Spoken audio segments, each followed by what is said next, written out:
अस्सलाम वालेकुम। छोटे बच्चों को पैदाइश के बाद विटामिन डी देना चाहिए या नहीं देना चाहिए? अगर देना है तो उसकी मिकदार क्या होनी चाहिए और कितने महीने तक बच्चों को विटामिन डी देना चाहिए? इसके अलावा विटामिन डी बच्चों की सेहत को कैसे बेहतर करता है, यानी कि उसके क्या मुफीद असरात हैं जो बच्चे की सेहत पर ज़ाहिर होते हैं और इसकी कमी की वजह से बच्चों को कौन सी बीमारी होती है। मेरा नाम है doctor Rizwan Mahmood. Vitamin D बच्चों और बड़ों के लिए बहुत अहम है।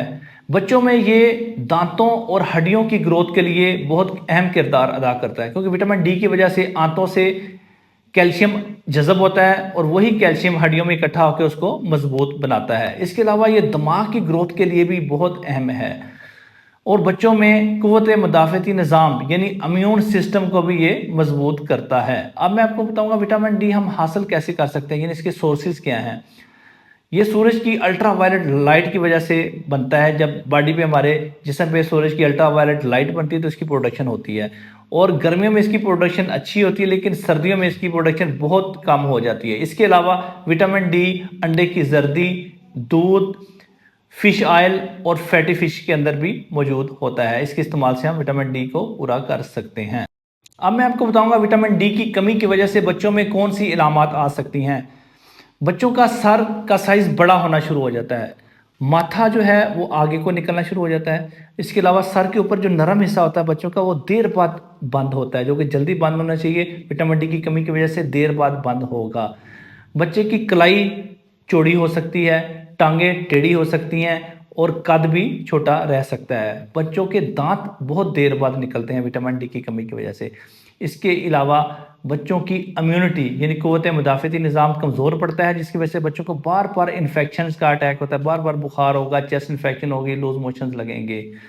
इसके अलावा अगर विटामिन डी की कमी की वजह से बॉडी में कैल्शियम की कमी हो जाए तो उससे बच्चों को झटके भी लग सकते हैं। तो ऐसी सूरत में आपने बच्चे को फ़ौरन डॉक्टर से रुजू करना है अगर झटके लगें, ताकि उसके प्रॉपर टेस्ट करा के उसका इलाज कराया जा सके।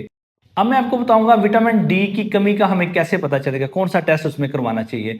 इसमें सबसे इंपॉर्टेंट टेस्ट है 25 हाइड्रोक्सी विटामिन डी लेवल हम करवाते हैं। इसकी मिकदार अगर 20 से कम हो तो इससे पता चलता है बच्चे में विटामिन डी कम है, उसको विटामिन डी डॉक्टर के मशवरे से देना चाहिए। अब मैं आपको बताऊंगा कि विटामिन डी बच्चे को पैदा होने के बाद फ़ौरन देना चाहिए या नहीं देना चाहिए। जी बिल्कुल, ज़रूर देना चाहिए। अगर बच्चा माँ के दूध पर है तो उसको विटामिन डी का एक कतरा रोज़ाना, जिसमें 400 इंटरनेशनल यूनिट होते हैं, वो 1 साल तक मुसलसल देना चाहिए। माएँ इसमें अक्सर गफलत करती हैं, वो विटामिन डी रेगुलर नहीं देती। बिल्कुल ज़रूर रेगुलर बच्चे को दें, क्योंकि माँ के दूध में विटामिन डी की कमी होती है। इसके अलावा जो बच्चे फार्मूला फीड पर होते हैं उनको भी विटामिन डी देना चाहिए। वो हम एक कतरा रोज़ाना, जिसमें 400 इंटरनेशनल यूनिट होते हैं, वो आप 3 माह तक दे सकते हैं, 2 या 3 माह तक दे सकते हैं, क्योंकि विटामिन डी फार्मूला मिल्क में ऑलरेडी शामिल होता है, इसलिए उसको हम थोड़े टाइम के लिए दे सकते हैं। अब मैं आपको बताऊंगा कि कौन से ड्रॉप्स हैं जो मार्केट में इजीली अवेलेबल हैं और अच्छी क्वालिटी के हैं, जो आप बच्चों को डॉक्टर के मशवरे से दे सकते हैं। इसमें सबसे कॉमन ड्रॉप है डी मैक्स ड्रॉप्स, जिसका एक कतरा रोज़ाना देना होता है, जैसे मैंने यहाँ पर बताया ऊपर। इसके अलावा यूवी आईडी ड्रॉप्स हैं, ओरा डी ड्रॉप्स हैं और विद ट्रेस ड्रॉप्स हैं। ये हैं जो मार्केट में अच्छी कंपनियों के विटामिन डी के ड्रॉप्स अवेलेबल हैं। ये आप डॉक्टर के मशवरे से बच्चे को ज़रूर दें, ताकि बच्चों की हड्डियों की ग्रोथ, उसके दांतों की ग्रोथ, ब्रेन की ग्रोथ और बच्चों की इम्यूनिटी अच्छी हो।